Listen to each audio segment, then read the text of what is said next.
To get to that $1,000,000, you have to get started no matter where you are. Yes, 20 years ago was the best time to start, but the next best time to start is right now. So if you're holding off on something, a miracle to happen, or somebody to tell you that you need to start now, well, this is a sign you need to start now. Whatever it is that's in your mind, just get started. Welcome to the podcast about communication in business. I'm your host, George Torok. I'm also known as the speech coach for executives. I help business leaders deliver the intended message for greater success. And we do that through one-on-one coaching and group training for the team. My guest today is Junaid Ahmed. Here's 3 facts that I think you should know about Junaid. 1, he is a home studio architect. He is the creator of Home Studio Mastery, a program that helps podcasters, content creators, and entrepreneurs transform their spaces into professional-grade studios. And I've seen a lot of people who need that help. 2, he is the host of the Hacks and Hobbies podcast, where he has interviewed over 600 guests, sharing stories of passion, entrepreneurship, and transformation. And 3, Junaid has a diverse background, blending 2 decades of video production, experience with a passion for parenting, beekeeping, and teaching others about technology and creativity. Oh, and he's happily married to his wife, and they have 4 children. Junaid Ahmed, welcome to your intended message.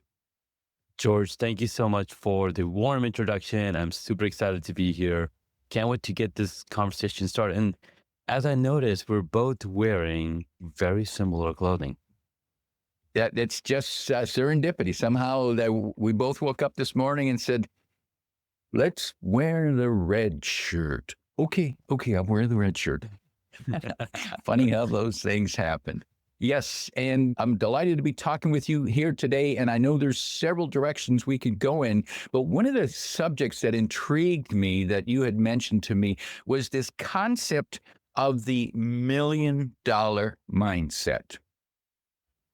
Naturally, I want to know, how do I change my mindset to get that right mindset? Do I have it? Am I on the right track? Those are questions that I have.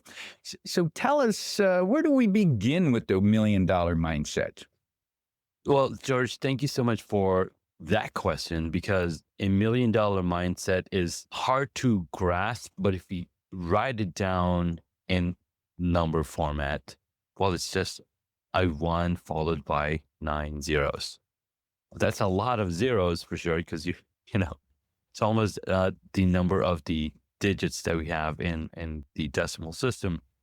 But if we take it from a mathematic perspective and you break that number down, we start to see a lot of patterns. We start to see, okay, if somebody wants to make $1 million in 1 year, well, how is that going to be achieved? Well, you break it down into the 365 days. This is how much money, or this is how many products you need to be selling on a daily basis. And now take a look at how many products you do have and how many offers you do have that match that number. Well, you need to be selling it 1 every day. Well, what becomes much easier is if you have a higher priced product or a high ticket offer, it's much easier and closer to get to that $1 million number.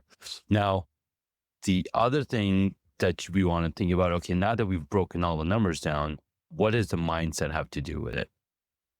Now, the beautiful thing is, somebody who gets to $1 million, they have certain traits, right? What are the things that these people do? What do they do on a daily basis? What are the thoughts are they thinking about on a daily basis? Are they in an abundance mindset, or they are in a scarcity mindset, right? What are they thinking? Are they freely giving away their information? Are they opening up their hearts and inviting people into their homes? Or they're saying, you know what, I'm just going to stay in my lane and do my thing. Like, what are those mindsets? What are the things are these people doing that enable them to attract that kind of people that are willing to invest and willing to buy the products and services they're offering. So I think from the simplest perspective, that's what the $1 million mindset comes down to. Now, there's so many more details that you can go to, and this was actually inspired by Myron Golden. He gave a talk on the topic of making $1 million. Now, as we talked about breaking down a million into 365 days, what he mentions is that it's easier to make $1 million in 1 month than it is to in 1 year. I'm like, wait, how? Right? So there's so many different levels of things that you're gonna now start thinking about. Then he goes, let me break it down even more. It's actually easier to make $1 million in 1 week than it is in 1 month. Now, what's happening here is we're shortening the time, but the goal is staying the same. And the easiness of doing it is also staying the same. And then he goes further down. It's like, let me just tell you, in 1 day, you can make $1 million, which is a lot easier than to make it in 1 week. Now, my mind is boggling. I'm just bursting out the scene like, wait, how is this possible? And then he gave us examples of when a movie goes out in a theater, they make multiple $1 million in that 1 hour. How are they able to do that? Well, they have a track record of marketing behind. This is the day this thing is going to come out. Everybody's pre-buying, pre-ordering those tickets and whatnot. And when they show up, the $1 million already made. So if you look at from that perspective, all the marketing, all the energy that goes into creating that result, it becomes a lot easier because instead of thinking it from a perspective of hours to dollars, because when we started with the problem of $1,000, $1 million a year, we're thinking about, okay, I'm going to exchange this many hours for this many money to get to that number. But if you reverse it, what if I spent 100 hours on writing my book? What if I spent 100 hours in creating a movie, right? You spent the money, that's the cost of the initial investment, but now you have exponential scalability of selling that one product over and over and over without spending the cost ever again. So what I'm hearing here is, although you see the return in that month, week, day, there's the work before that you put in to Yes. make that special day happen. Yes. And that work could be 100 hours. It could be 365 days, maybe. Maybe. And George, what's really funny is that people say, oh my God, this is an overnight success, right? But the fact of the matter is, no, they've spent 5 years, 6 years, 10 years into putting in the work, making sure everything is lined up so that when it does launch, it feels like an overnight success, but the work has gone in. It's almost like when you were looking at a child, like, oh my God, your child has grown so much. Like, yes, well, time tends to do that, and that's why when they're 10 years old, they could do so much more than what they could do when they were 5 years old or when they were 2 years old. Mm. And I'm thinking of an analogy here when we watch, for example, the Olympics and we watch the 100-yard dash. It's over in 10 seconds, and that person who wins the gold becomes the champion. And you could say, well, it only took them less than 10 seconds to get there, but Exactly. Yeah, they did a lot before. They showed up. And that's true, and I see another analogy when I see people deliver a presentation on stage and they have an hour or maybe they have half a day, whatever the program is, they deliver. And people say, wow, look, you only worked an hour or you only worked half a day and look at the results you got. Well, they did a lot of work to get there, to make, one, to get good, and two, to make that day happen. So there is actually the background work is where we need to put the emphasis. And Absolutely. what is your suggested approach to that background? Because okay, so we see the big day, the big moment where the event happens, the money rolls in. So what do we do to engineer what happens before that? Excellent question, George. What's beautiful is when you're introducing me and you said, hey, oh my God, you've done 600 episodes, right? And those 600 episodes took me the past 6 years to do, right? So I had to had, and my brother-in-law told me like, so wait, you're telling me that you've had 600 hours of conversation with 600 different people? Like, you're absolutely right. I never thought about it like that. I just did one, and hey, I'm just doing one interview. I'm just doing one interview, laying one brick at a time, like Will Smith says in his book, Will, building that the wall. So you gotta get started. To get to that $1 million, you have to get started, no matter where you are. Even if it was 20 years ago, yes, 20 years ago was the best time to start, but the next best time to start is right now.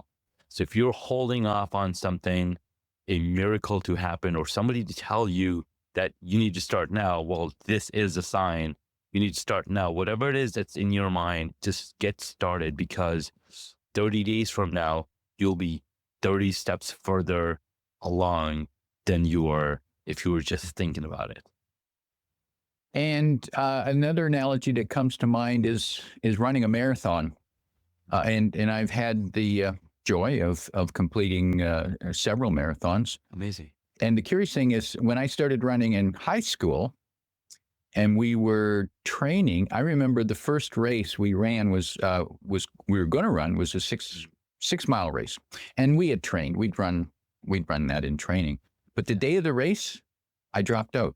I didn't finish the race. I for whatever reason, I just didn't finish, and it took me a while, and I just started running again, and it took me actually probably 20 years later when I finally ran my first marathon, because I was running all those years, but not running marathon distance. And I kept saying, one day I'm going to run a marathon. One day I'm going to run a marathon. One day. Well, George, what day is it? Is it today? Is it tomorrow? When is it? And finally I did. And it's funny what triggered that to happen. I was part of a networking group, and one of the colleagues there was participating in a triathlon. And he was, it was a fundraiser. So he was collecting money from us, and I donated the first year. And the second year he came around, asked for a donation again, and I donated. And I looked at him, and he wasn't in the greatest shape. Sure. And this was my mind. And I'm looking at him and said, how the heck can he do that? If he can do it, so can I. Mm-hmm. And based on that silly reason, I signed up to compete in this triathlon, and it was a mini triathlon. They call it a try. And I did it, and my time was horrible, but I completed it. And right after I finished, I started looking around. What else can I compete in? Oh, and then I discovered half marathons, which didn't sound as threatening as a full marathon. Sure. Yeah. So I went and I registered for the half. I trained, you bet I trained.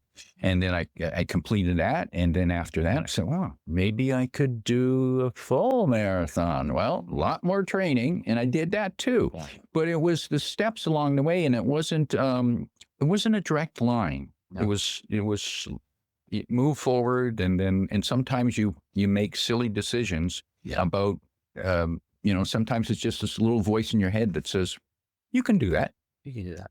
you can do that, and there you go.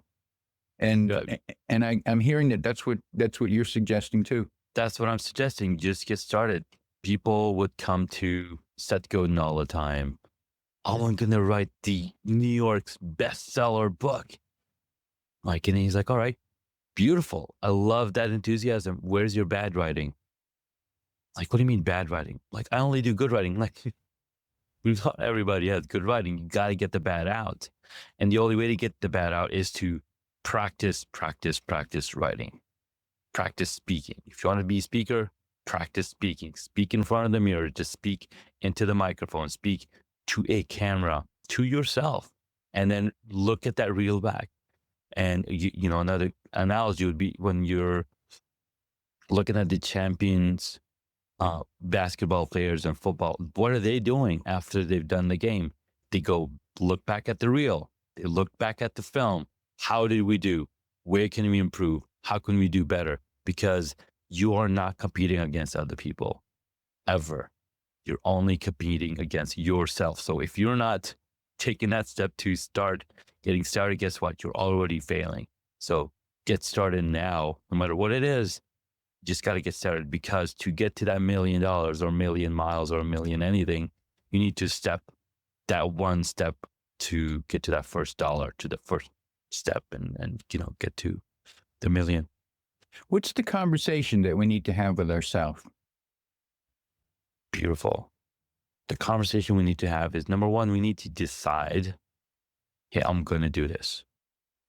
And the immediate next conversation is, who's done it? All right, who's done it, so they can tell me what I'm missing and what I need to do first. Right? Decide I want to do it, and then go find the people who are doing it. Right?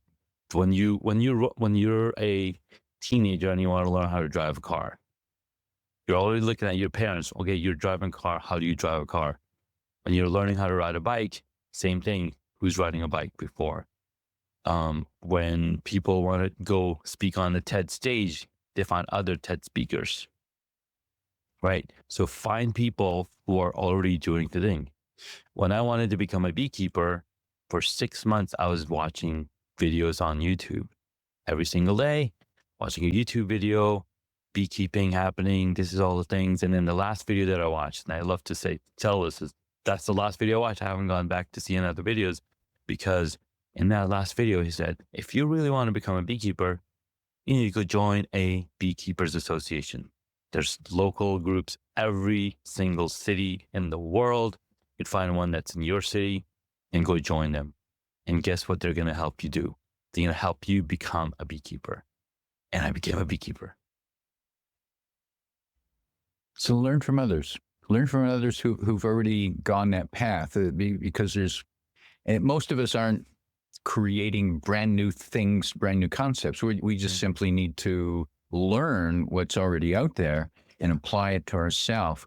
On your journey, whether it was beekeeping or building your business, did you run into at any point an obstacle that made you think, I don't think I can do this.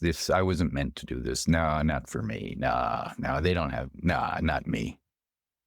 George, I get that little voice telling me that I can't do it every single day, because it's human nature to doubt ourselves.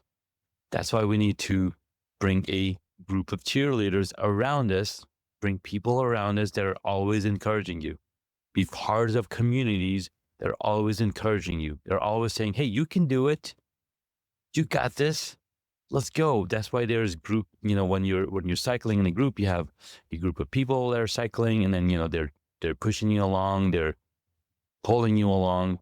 Those communities is what empowers us. And that's human nature, right? We, even on the professional sports team, when you're watching those games, there's 12 or 24 cheerleaders cheering on their own teammates. These are professional athletes.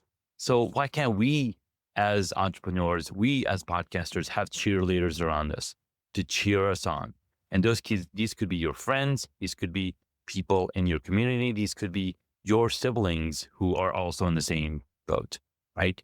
You want to make sure that you're empowering yourself through other people and through your own self too. Have good habits. Read books like Atomic Habits, Crushing It. There's so much information out there that can help you achieve the goals that you want. And you're right. When I trained for that first marathon, full marathon, I trained with a buddy. I do my regular training through the week, and then on Sunday we do a long run together. And each week, of course, we increase the long run. But running with another person encourages you. You're both hurting. You're both pushing each other, and so there's synergy in that. And it's like, I'm not the only crazy person out here on the street today. Thanks, buddy, for being here. George, you're so right. And it's so important to have that ongoing communication with the people that are on the same journey.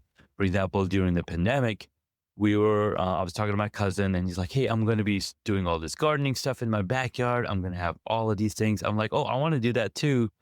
And guess what? 4 weeks later, or maybe 5 weeks later, he's like, dude, check it out. I've got some peppers, I got tomatoes.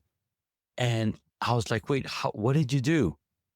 He's like, I got started because I still hadn't started. I'm like, Mm. okay, I gotta go need to buy the lumber, the compost, the seeds, and set my beds up. So once I was set up, then I saw the same results. I saw the same fruits and vegetables growing in my yard because I did the work. I took the step. I moved forward.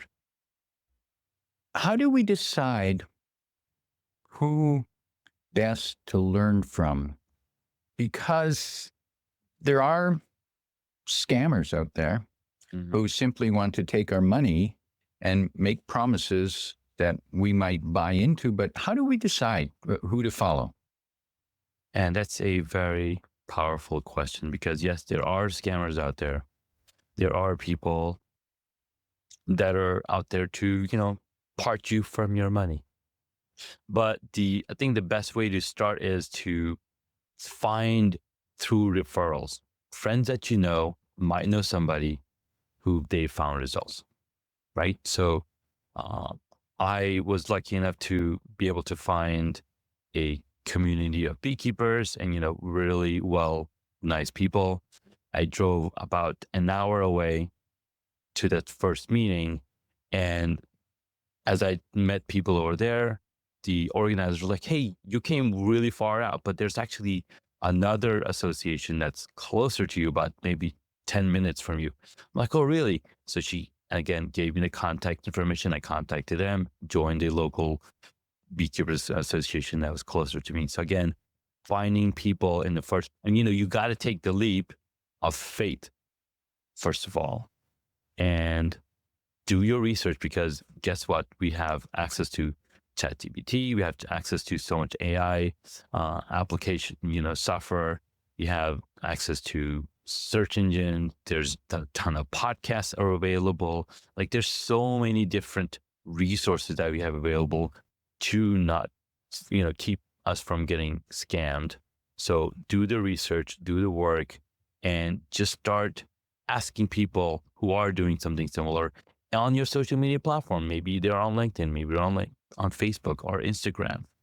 Find those people that you trust in, even just a little bit. Just ask those questions because asking questions is free, right? So ask those questions, show up to meetups if there are any local meetups. Go to the library if you need to. There must be so there's countless number of resources out there for us to get started. I'm thinking about I've been to some networking events recently, and I don't always enjoy them because there's a lot of people running around that just want to give me their card and sell me something. Sure. And but then I realized, but there's one group that I attend almost every month, and I've gotten to know a handful of people and always talk to them a little bit, and we know each other, and we know we're not customers for each other, but we still can be friendly. And I realized that these networking groups, too many people see them as just a place to find leads, find customers, but it can also be a place to find encouragement, learn about referrals, and maybe give some of that encouragement back. If all we did when we went to a networking meeting, I didn't get any leads today, but I talked to two people and they told me about what they're doing, and I gave them this connection to follow up with, and I encouraged them to move forward. Yeah. That was a positive meeting. Maybe we need to reevaluate what makes a positive meeting, that it's not just about us getting something every time. 100%, George. When I read the book, The Go Giver by Bob Burg, Mm. really powerful book, right? You want to give all that you have, right? Teach all that you can, because when you give love, guess what you're getting back? You're getting love back. You give money, you get money back. Whatever it is that you give time to other people, they're going to give you their time, because now, you know, they feel, oh my God, I've asked so many questions of this guy. Now he's going to, now I want to give the opportunity to give back. So when you're going from the mindset of giving in these networking events, I'm going to give all the value on everything that I know about everything to whoever wants to learn. Right. Instead of thinking about taking, you want to think about giving, because we are living in a world where we are given this life, right? We are given this moment. So the more we give, and of course, you also want to be able to receive as well, right? So not only don't say no when somebody's offering to give, because then you're taking away their opportunity to give. So make sure that you have that in and out conversation. And in the Go Giver, he talks about, well, I've heard that it's better to, breathe out than breathe in. And, and if you think about it, like, I don't know. I think breathing in and breathing out is about, you need to You have have to do about, both. you have to do both of them. So the same thing goes with when you're giving somebody, you also want to be able to say, yes, I will receive a compliment. I will receive help from others. So have those kind of mindsets. I've heard every once in a while when you meet, and it's the individual, it's their character. Every once in a while you meet a person, and partway through the conversation, they say, how can I help you? And we don't need to feel guilty when someone asks that question. We don't need to say, oh, shucks, no, I don't need anything from you. No, don't bother yourself. Instead, we need to think, well, here's what I'm trying to do. Can you offer me some help with this? Or can you make a connection? Or can you... So we need to be able to answer that question when it comes up. Not everyone's going to ask that question. No. But there are certain individuals who are, as you pointed out, more of a giving person. Yeah. And they tend to, and I've noticed that they tend to be quite successful. Mm-hmm. No, you're absolutely right, because they are opening themselves up for real vulnerability, because that's what when you're asking how can I help, you're being vulnerable, right? And we love that about each other, and it's what makes us human and authentic. So I think that's a beautiful way to look at it. Ask when somebody offers that. Makes sense to me. For those who would like to know more about you, tell us about your book and who's it for. So the book is 7 Stages of Home Studio Evolution. It came up because I get asked a question about, hey, what camera should I be buying? What lighting? What microphone? And I would tell them the same answers. So like if there was a book where they can kind of learn, depending on which level they're on, they can then move on to the next level. And it's basically designed for entrepreneurs, podcasters, and business owners who are looking to film content for their social media, for their marketing, for anything that requires them to create content. So that's who the book is for. It's really simple read. It has gear recommendations. It has examples of different connections on how you would connect these things and how to show up on camera. So really, really easy read guide for people to understand the gear that they need in their space. And that's the 7 steps of 7 home, stages stages. of home studio evolution. Home Studio Evolution. You can find a link to that book below. And I assume it's available in all the regular bookstores? Yes, it's available on the regular bookstores. You can get it on Amazon through the digital store or the physical copy. And there's no question that as the world that we live in now, with so much communication being done virtually on camera, Mm. that how we look and how we sound, we need to get up to speed on that if we want to project a professional image. If we want to, the attention that we once paid to the clothes we wear, we now need to pay attention to the equipment we have and how we appear when we're on camera. 100%. And the beautiful part is, this equipment doesn't cost a whole lot. Doesn't have to be the latest and greatest, because here in my studio is about 6 years old. Physics hasn't changed, so these things aren't going to change. It's all the little tiny tweaks that you do to set up your space is what's going to stand out and make you look different from others. Hmm. And Junaid, as we prepare to wrap up, if you could sit with a business leader who is partway through their career, who has dreams of accomplishment of what they want to do, if you could offer them 1, 2, or 3 pieces of advice on how they can adopt and apply the $1 million mindset, what would that advice be? Well, number one, you want to get started. And before you get started is to get really clear on what it is that you're going to be doing with it. Because that clarity is going to help you, that defining that why is going to help you overcome all the different obstacles that you might have, right? Define that why, get really clear, and get started. Probably the most important step is that first step, no question. My guest today is Junaid Ahmed, reminding you that you need to learn from others who have gone before you and are willing to pass on what they've learned to make your journey easier and more successful. If you like what you heard, tell your friends and post your 5-star review on Apple Podcasts, because that helps more listeners find us.